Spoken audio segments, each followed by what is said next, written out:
Hi అండి. అందరికీ నమస్కారం. Welcome to my channel. ఈ వీడియోలో కారుణ్య నియామకాలు compassionate apartment or compassionate recruitments 2026 ఇయర్‌కి సంబంధించి నియమ నిబంధనలు, మారిన నిబంధనలు గురించి తెలుసుకుందాము. మరణించిన ఉద్యోగి కుటుంబ సభ్యులు ఖచ్చితంగా తెలుసుకోవాల్సిన విషయాల గురించి అయితే చూద్దాం ఫ్రెండ్స్. వీడియో ఎక్కడే కానీ స్కిప్ చేయకుండా ఎండ్ వరకు చూసేయండి. అప్పుడే ఇన్ఫర్మేషన్ పూర్తిగా అర్థమవుతుంది. అలాగే వీడియో చూస్తున్న ప్రతి ఒక్కరు లైక్ చేయండి ఫ్రెండ్స్. ఈ వీడియోని తోటి ఉద్యోగ పెన్షన్ మిత్రులతో షేర్ చేయండి. కొత్తగా మన ఛానల్ చూస్తున్న వారైతే సబ్స్క్రైబ్ చేసుకోవడం మర్చిపోవద్దండి. ఫ్రెండ్స్, ఇక విషయానికి వచ్చినట్లయితే కారుణ్య నియామకాలపై ఆహ్, సమగ్ర మార్గదర్శి. అర్హత ఏమిటి? నియమాలేమిటి? దరఖాస్తు విధానం గురించి తెలుసుకుందాము. కుటుంబానికి ఆధారంగా ఉన్నటువంటి ప్రభుత్వ ఉద్యోగి సర్వీస్‌లో ఉండగా అకస్మాత్తుగా గాని మరణించాలి, లేదా ఇతర కారణాల వల్ల శాశ్వతంగా విధులకు దూరమైన ఆ యొక్క కుటుంబం తీవ్రమైన ఆర్థిక, మానసిక సంక్షోభంలోకైతే జారుకుంటుంది.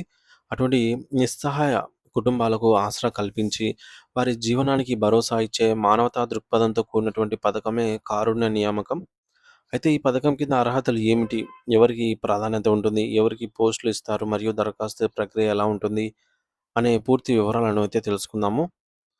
చట్టపరమైన ఆధారం. కారుణ నియామకాలకు మూలాధారం GOMs number 687 dated on 3 October 1997. కాలక్రమేణా ఈ యొక్క జీవోకు అనేక సవరణలు, అలాగే వివరాలు జత చేయబడ్డాయి. వాటిని క్రోడీకరిస్తూ ఒక సమగ్రమైన మెమోను ప్రభుత్వం జారీ చేసింది. అదే మెమో నంబర్ 60681. ఇక్కడ స్క్రీన్ పైన అయితే చూడొచ్చు. డేట్ వచ్చేసి 12th ఆగస్ట్ 2003. ప్రస్తుతం నియామకాలు ఈ యొక్క ఉత్తర్వుల ఆధారంగానే జరుగుతున్నాయి. అలాగే ఇటీవల సుప్రీంకోర్టు ఒక తీర్పు కూడా ఇచ్చిందనమాట.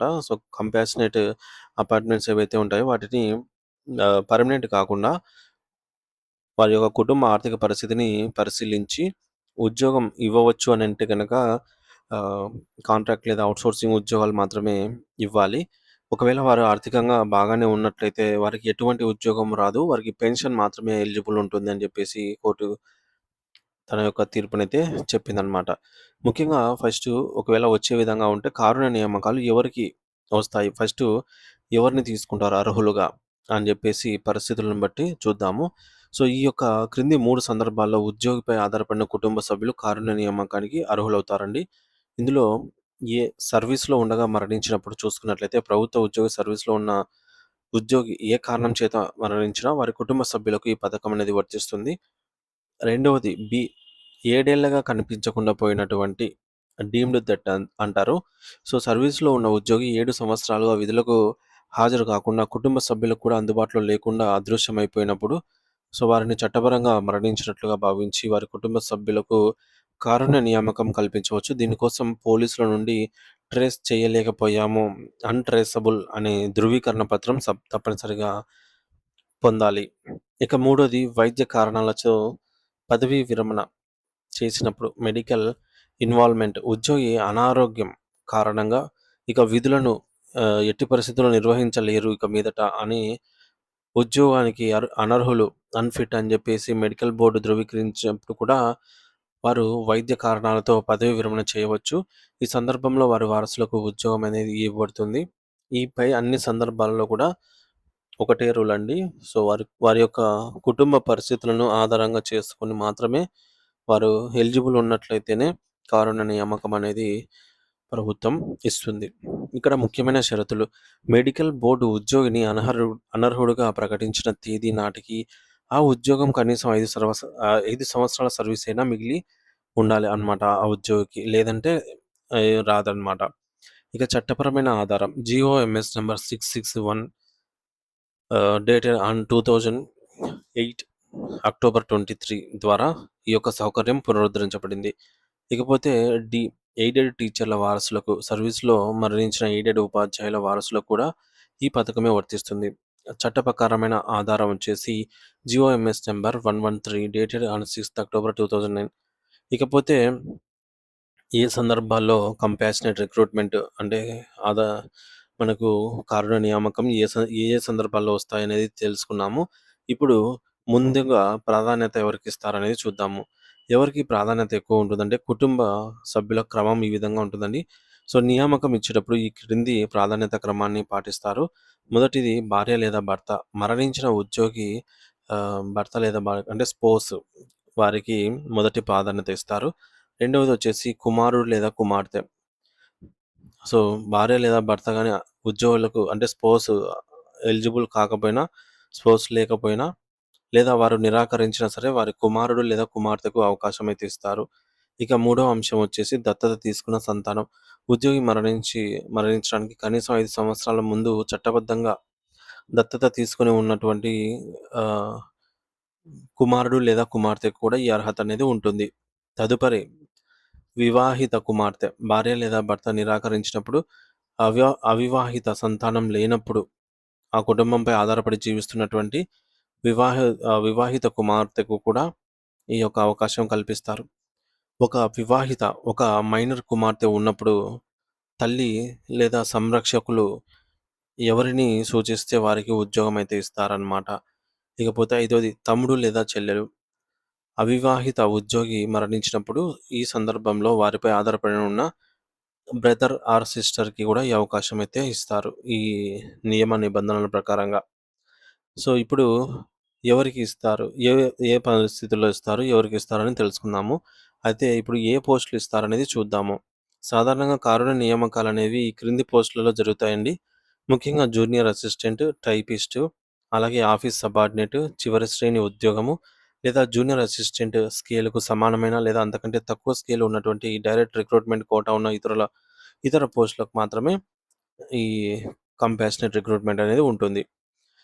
అయితే దరఖాస్తు విధానం ఏమిటి? మరియు కాలపరిమితి ఏంటనేది చూద్దాం. దరఖాస్తు గడువు. ఉద్యోగి మరణించిన తేదీ నుంచి 1 సంవత్సరం లోపు ఖచ్చితంగా దరఖాస్తు చేసుకోవాలి.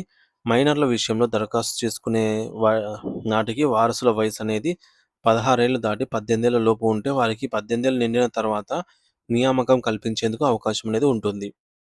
ఇకపోతే వైద్య కారణాలతో రిటైర్మెంట్.